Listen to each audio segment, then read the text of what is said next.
I guess abuse would be anything where you're treating someone in a way that could compromise their health mentally, physically, emotionally, anything like that. I would define abuse as someone taking advantage of another person or using force in any way to get what they want. I think abuse is about control. I think that it's about controlling someone in this confines that the abuser thinks they should adhere to. I would say anything towards someone that is aggression, for as you hitting someone, saying rude things. Anything that harms the person, so that could be in a relationship, friendship, it could be even your parents. So anything that does harm or anything that can hurt you physically, emotionally, and can drastically affect your well-being and who you are as a person. I would define abuse as something that brings you down and never brings you up, emotionally or physically, I guess. I'm gonna hurt you in any way I can because I can't keep you in this box that I want you in. But you do have some people that don't necessarily realize what the real definition of abuse is because there's so many different types. So I do feel like it's sometimes that it can go unknown. Physically, emotionally, I would think spiritually too. You can really break down someone's core by just being emotionally abusive, but by saying you're not even worthy, I feel like that's taking someone's piece of them out of the picture and making them feel like nothing. Girlfriend sees a guy talking to a female friend go crazy, or the opposite way, the guy sees the female talking to another guy. It goes both ways. There's other ways, like people control money. They control the money in the relationship, so that person can't feel like they can leave, so they feel trapped. And it's just, there's a lot more than physical, and I think a lot of people have this stigma that if he's not beating you or if she's not hurting you physically, then you're not hurt, you're fine. And I think that happens a lot with men. A lot of men can be emotionally abused, and it's just you should grow up. You shouldn't let a woman make you feel that way, and it's not fair. Mental abuse is really a bad one because you can have people that manipulate you, mess with your head. Yeah, control I think is a really, really big part of abuse, trying to control people and manipulate them. The girlfriend's like, you need to be texting me the whole time that you're at your friend's house, and when you leave, you need to call me until you get home.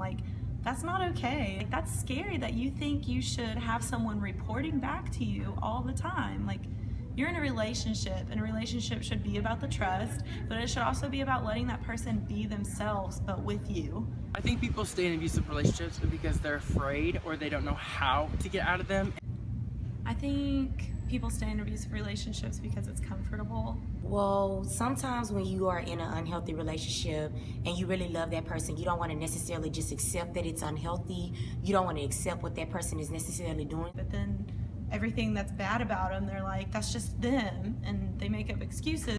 I think that people stay in abusive relationships probably because that's all they know, or maybe that's all they've been around their whole lives, and they're comfortable with that, and they're scared maybe what will happen.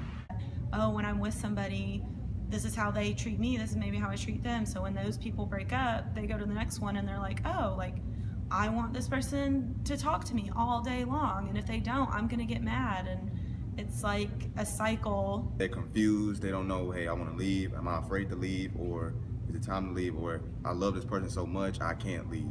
They get in this habit of, this is how that person shows me love, And maybe they're afraid that they'll lose the person, even though they may be the person's hurting them. They still don't want to lose it because they're blinded by either love or they're blinded by the person. And I think that really can take control of someone's mindset. If you don't have access to the outside world or to resources, how can you feel comfortable with just leaving? I think just at some point you're more scared to leave than to stay. And once you decide that you're more scared to stay than you are to leave, that's when you make the choice. Number one thing that I will always tell someone that is in an abusive relationship or someone that has been sexually assaulted is to not be scared. Like, I mean, it could be hard to say, like, don't be scared, because of course you will be, but I just feel like that you should always go to that person that you trust, someone that you know that is always next to you and on your side, someone that you feel confident in. I would tell them to seek help, talk to a counselor, a friend, or anyone that they feel comfortable with. I would tell them just to reach out, get help. There's a lot of people out there that really care, and there's a lot of people who understand what you're going through, and this isn't your fault and you're not alone in this. And I know that it really feels like that right now, but just reach out and it'll get better. I think the most important thing first is to talk to someone. It's hard for people to talk about it, and especially if you find someone that will listen, they won't necessarily just tell you to leave instantly. You know, they want to make sure that you're safe and that you have an outlet. You know that no one wants to be in a relationship where they're being hurt or victimized. They want to be in a good relationship where they actually can talk to each other, because communication is key, and actually love each other and not have someone hurting them in any type of way.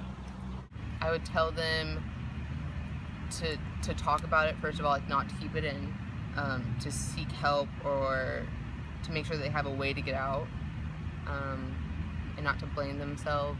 It's scary to tell people, and it's scary thinking about it, thinking like, this is happening to me, but finding a person that you trust and telling them is the most important thing you can do. And if that person turns out to not believe you or decide that you're not worth it, go find someone else. Don't give up. I would define love as an unconditional feeling that is purely to bring you up. Anything that just makes you feel giddy inside, I don't know if that's a word, just feeling very happy with the person. Love is putting someone else before yourself, but also thinking about like what you want and how you can kind of combine everything and make it great. Love is unconditional. Love never fades. Love is trust. Love is a bond between two people, three people, your brothers, your sisters, your mom, your dad, your boyfriend, your friend. I guess love means just caring about another person to where you want what's best for them, and you know, like they're up there where your needs are. I dream that love feels like the best feeling ever, and you're like on top of a cloud, the happiest you've ever been, feeling super awesome. Love to me is like being on a stage or performing or being on a stage with a bunch of people looking at you. It's like an adrenaline rush. Being there for someone and that person being there for you. Love is compassion. People in marriages get in fights over who took out the trash, but at the end of the day, that person still knows that their husband loves them because they support them, even if they don't take out the trash. I don't know, makes y'all melty on the inside. I don't know. I have never been in love, unless you count like a dog or a celebrity. Everyone sees and receives love differently, in a sense. I think love should feel like that you're just happy with the person. It just makes you really happy, seeing them happy and everything that they go through. It's like a really selfless feeling. Oh my gosh, it feels like you could do anything and that person would literally just be there for you. I think that's the most important thing with a relationship, is to just be open with the person, because that's ultimately your best friend.